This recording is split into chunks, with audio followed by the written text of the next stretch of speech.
Hello everyone! So good to see you guys. So today we're going to go over the 4 things that you need to know in order to actually change a system. I don't know about you, but in the news right now there is so much information about defund the police and Black Lives Matter. Are the people in these movements implementing the correct strategies to actually bring about change? Let's dig into it.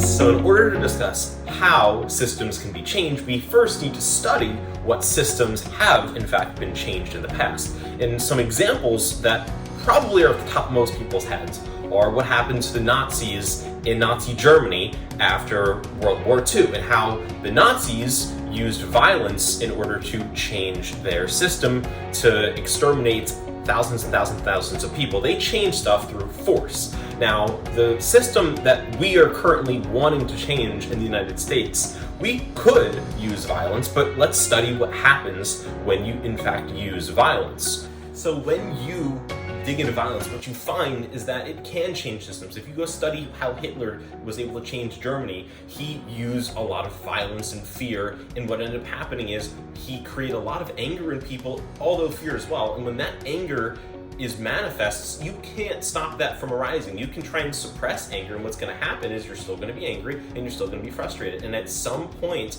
that is going to explode. So if you look at what happened to the Nazis, they were successfully able to change a system through violence, but that wasn't necessarily something that was for the better, and it's certainly not something that I want our system to change with violence. I don't want to go down the same path that they did. Alexander the Great using violence, people in China trying to suppress Hong Kong using violence. What if we don't want to change a system through fear? What if we want to be able to protest out in the streets, and what if we want police reform? How do we bring about that change without using fear?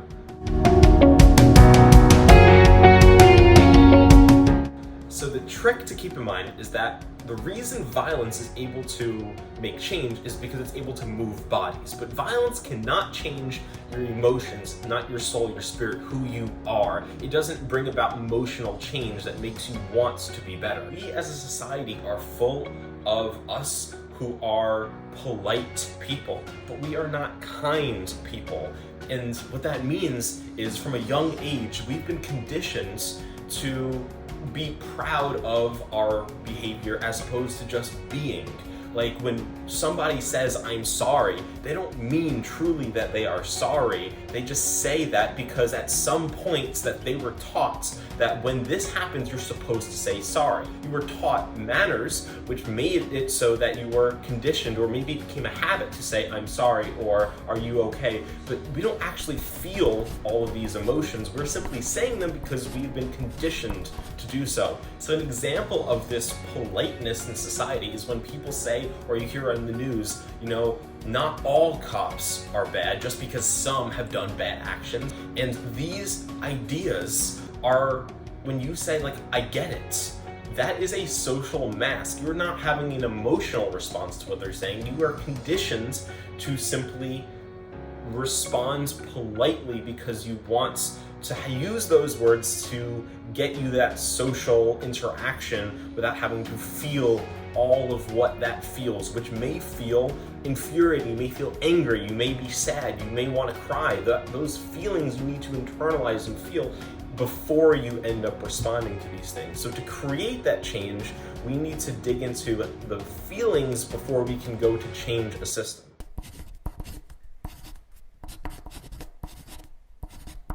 The socially convenient phrases of I'm sorry or I get it.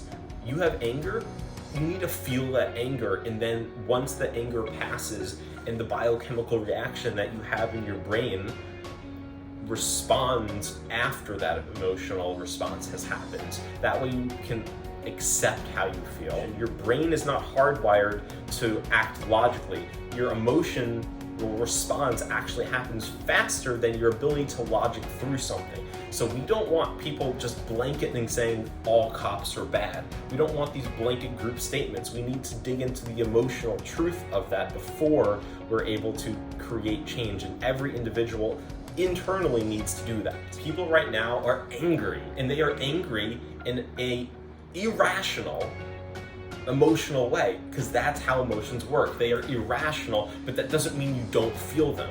And when people are out and they're protesting and they see something that happens that gives them injustice, or they see someone hurt who definitely shouldn't have been hurt, that rises that emotional reaction of anger, and when they act on that anger, that's how those small occurrences on the police side and on the rioter side are occurring. When we feel these irrational emotional reactions to seeing something horrible, we act on those emotions, and we try and wrap up our logic behind it in this kind of like bullshit blanket where you try and say, I know not all police officers are bad, but you just feel this murderous rage and you just want to unleash the pressure, get that rage out.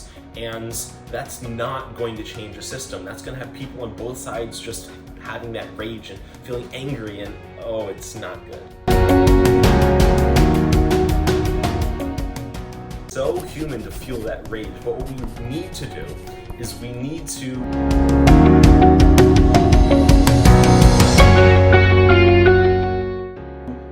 feel that anger, and we need to sit down, let it subside, write down how you feel, and then once you calm down, you need to have a dialogue with other people about the topic who also have dealt with those feelings of anger, and they feel the same way, but we want people to be able to feel that, then dialogue, and then go out and be able to protest and speak out and talk to each other without rioting and getting that emotional anger in it. You have to feel that emotional anger, because if you don't feel it internally and let it happen, then it's going to still find its outlet, and it's going to go out, and that's why all these riots are happening, because it's still getting out there. The degree to which genuine emotional understanding happens is the degree to which we as a society will start to come together and heal. Genuine understanding is critical to this. And on the other side, the more generalized, stereotypical, negative emotions get repressed, the more, or even spoken out into the public, the more that is going to build pressure and just explode. The generalized, stereotypical, negative emotions that are going out there where like all cops are bad, that is going to explode. And that is not what we need to change the system. We need to internalize it and feel that. So when you see all these people on the streets, the reason they're so angry is because that anger and frustration has been repressed for so long, and that anger, it's a physical substance. It doesn't ever just go away, even if you tell it it's fake. You have to feel it, otherwise it's going to repress and explode.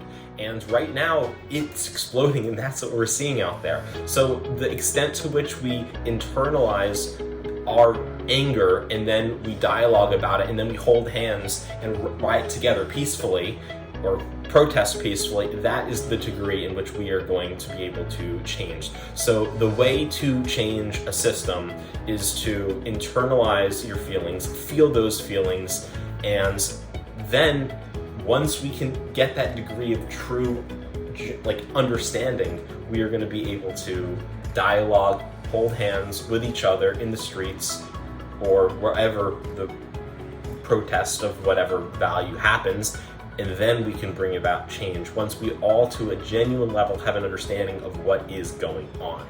So, if you like this video, please subscribe to my channel, but only if you like my content. If not, then why'd you make it to this part of the video? This is a long video, so thank you for watching. You're awesome, and have a great day.